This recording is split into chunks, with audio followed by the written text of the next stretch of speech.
दिखाई दे रही ये तस्वीरें अंबाला की हैं, जहां पर हरियाणा के परिवहन मंत्री असीम गोयल ने अंबाला में चुनाव कार्यालय का उद्घाटन विधिवत रूप से किया। इस कार्यक्रम की शुरुआत हवन यज्ञ कर की गई। वहीं इस मौके पर जिला अध्यक्ष मनदीप राणा और भारी संख्या में बीजेपी कार्यकर्ता मौजूद रहे। महिलाओं ने भी इस कार्यक्रम में बढ़ चढ़कर भाग लिया। असीम गोयल ने मीडिया से बात करते हुए भारी मार्जिन से जीत का दावा किया है। बड़ा उत्साह इस बार अंबाला शहर भारतीय जनता पार्टी के कार्यकर्ताओं में है। उनका लगातार जिस प्रकार से जनसंपर्क हो रहा है, लगातार जिस प्रकार से वो काम में लगे हैं, निश्चित रूप से तीसरी बार लगातार भारतीय जनता पार्टी के नाते इस बार अंबाला शहर विधानसभा से कमल का खिलना तय है। और जो 10 साल के डबल इंजन की सरकार के अच्छे कार्य हैं, जो नीतियां हैं, चाहे वो किसी भी नाते रही हों, हर वर्ग उनसे कहीं ना कहीं लाभान्वित हुआ है। और अंबाला शहर की स्वाभिमानी जनता का जनार्दन का आशीर्वाद हमें भरपूर स्नेह, भरपूर आशीर्वाद हमें मिल रहा है। वहीं कांग्रेस की पहली लिस्ट को लेकर भी असीम गोयल ने निशाना साधा और कहा कि टिकट वितरण को लेकर कांग्रेस दबाव में है। कांग्रेस की भी लिस्टें बाकी हैं, लेकिन एक बात उनकी सूची में स्पष्ट रूप से समझ आती है कि अंतर्कलह जो कांग्रेस के अंदर है। पहली सूची के अंदर जिस प्रकार से उन्होंने केवल सिटिंग विधायकों की 2-4 सीटें और डिक्लेयर की हैं, जैसे मैंने कहा उनका इंटरनल मामला, लेकिन अंतर्कलह और दबाव इस सूची के अंदर साफ दिखाई देता है कि कांग्रेस जो है बहुत दबाव के अंदर इस सूची को जो है जारी किया और आगे भी दबाव उनके ऊपर रहने वाला है।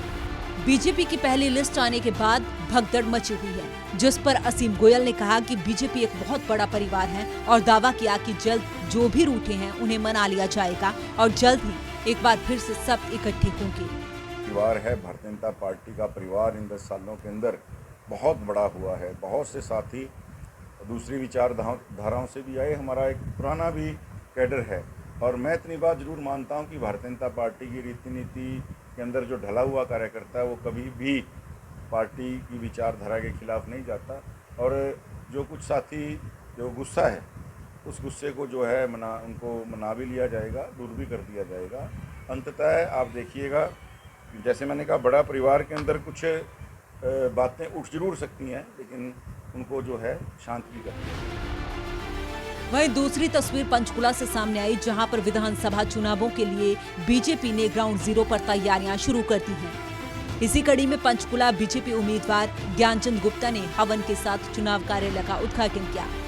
इस मौके पर केंद्रीय सूचना प्रौद्योगिकी राज्य मंत्री जितिन प्रसाद भी मौजूद रहे।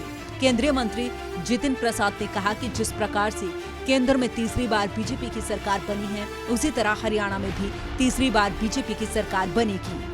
आज सौभाग्य प्राप्त हुआ है यहाँ पंचकुला हल्का प्रभारी थे मुझे आने का, और हमारे यहाँ के कुछ जिला प्रत्याशी चुनाव कार्यालय का उद्घाटन और पूरे विश्वास के सकता डबल इंजन चल रहा है। एक तरफ केंद्र सरकार भाजपा की छोटी दूसरी तरफ प्रदेश की सरकार यहाँ पर हरियाणा में आप देखिएगा रिकॉर्ड होगा। जो ऐसे प्रधानमंत्री नरेंद्र मोदी जी के नेतृत्व में तीसरी बार भारतीय जनता पार्टी को जनमत मिला, देश की जनता ने दिया, उसी के तर्ज पे हरियाणा में भी तीसरी बार भारतीय जनता पार्टी की सरकार बनने वाली है। हरियाणा में चुनावों को लेकर सभी दल एक्शन मोड में नजर आ रहे हैं। आपको बता दें कि हरियाणा में 5 अक्टूबर को चुनाव होने हैं और 8 अक्टूबर को नतीजे आएंगे। बहरहाल देखने वाली बात ये होगी कि जनता किसके सिर पर जीत का ताज पहनाती है। सूर्य समाचार के लिए अंबाला से नरेश सैनी और पंचकुला से तारा ठाकुर की रिपोर्ट।